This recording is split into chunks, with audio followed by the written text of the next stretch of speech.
यो عاجزانه گزارش تا کاو چې اول خو د ویډیو الله را دې پر شیر کیه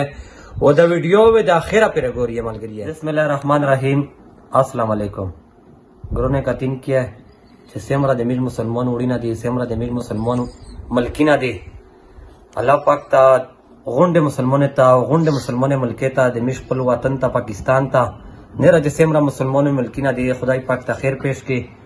بلا میں دا خبره کوله ملګری چې هر ملګری یو عاجزانه گزارش تا کاو چې اول خو د ویډیو الله را دې پر شیر کیه او د ویډیو و د اخره پر ګوري ملګری بلا میں دا خبره کوله چې تاسو ته پاتې دو چې په فلسطین باندې یو غلا کیا شوې دو اسرائیل کفار چې سیم را دي کفار ملکینه چې سیم را دي دای پاک ته هدایت تو کې کبه هدایت نه وتا کړه مې خدای په خپل سره کې سره نسلو تباه شي چې برباد شي و ملګری تاسو ته پاتې دو چې فلسطین شه د میشتو سے وړي کې بچون د میشتو سے تیرساری د میشتو سے تقریبا د ډېر بد اورېدل لګیا دي او ډېر عاجزان په تکلیف دي نو چې د میش سیمرا د مسلمان وړي نه دی او د ویډیو چاته سي دا وه خاص تعالی راز دې پر شیر کوي او هر ملګری نه مې دا گزارش یاده چې هر ملګری په لمانځه شه په تلاوت شه په تهجد شه په نفل شه د میشت سیمر الیمون دی د میشت سار تجینه دی د میشت سیمر مدرسې دی د میشت سیمر استادان دی په جماعت شه دا هر یو ملګری نه مې دا گزارش ته چې دا وګونه وتکایه چې خدای پاک په ملک باندې رحم وروالي الله پاک ته په ملک شه د مسلمان ملکینه چې چیرې دی الله پاک ته د کفر د پنځه نو ستل کی الله پاک ته خیر پیش کی بلا مې دا خبره کوله چې ملګری چې سیم را دي د مو ویډیو چې سې کیا ګوري د میشتو سے په وطن شه د میشتو سے په علاقه شه د میشتو سے په پاکستان شه شکر الحمدلله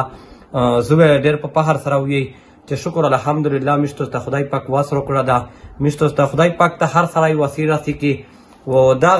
گزارش مې کو چې ملګری چې سیم را دي په کلی په وطن شه چې ته خدای پاک واسره کړای یتیمونه مسکینونه سره تو سے خیر کایې د چا پکیر شه دیړانی د چا د بل بچي ختنی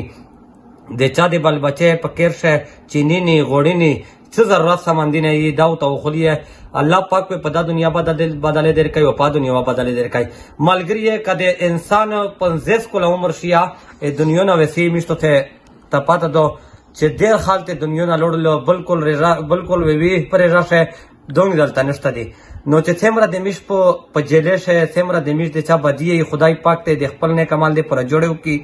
بل مې دا خبره کوله چې څمره می سفر وړي نه دی الله پاک ته میشته خو پاته نشته دو الله پاک ته زړه مرادینه پیرا کی والا پاک ته خپل میر پلور ته خپل بل بچی ته پل کېر کېل ته په خوشي سره راوالي بل مې ملګری دا خبره کوله چې د میشته په وطن شه زدغه پلراوي او مایند ته یو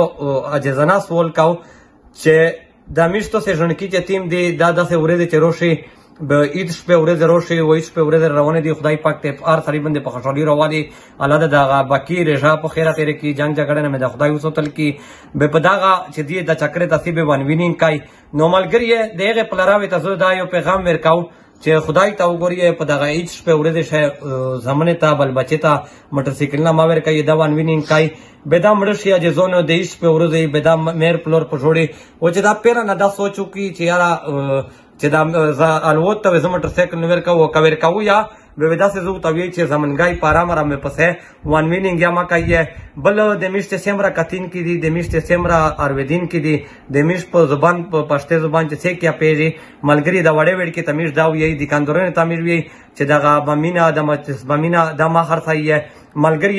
داغه ډیر نقصان جوړای او د میشتو ته بچیون داسې خلک وي داسې کسان وي چې بے ګناه په شای زخمیون شي بے ګناه په شای مړ شي بل دا خبره چې په هیڅ شه چې سیک یاد اینه دزینا اونو کیه په اوای فایرینګ ما کوي تو ته پتا نه و تو څه باندې وخینې خوای د بل پکیر شوی تو څه ګلیه پر پروتي مټ شوی اکثر د ډیر شوی دي چې میشتو ته دزینا او کی اوای فایرینګ کی به پډره زوی شه دا کسان مړ شي نو دا ما کوي ون وینینګ یا ما کوي او هر مسلمان نه مې دا په اخر شه بیا غدو چې هر مسلمان په منځو په اوداسه او په نفل او په تهجد شه دا غږ کوي چې خدا پاک د غونډه مسلمان ملک ته خیر پیش کړي د تو سه ډیره مهرباني ډیره شکریا السلام علیکم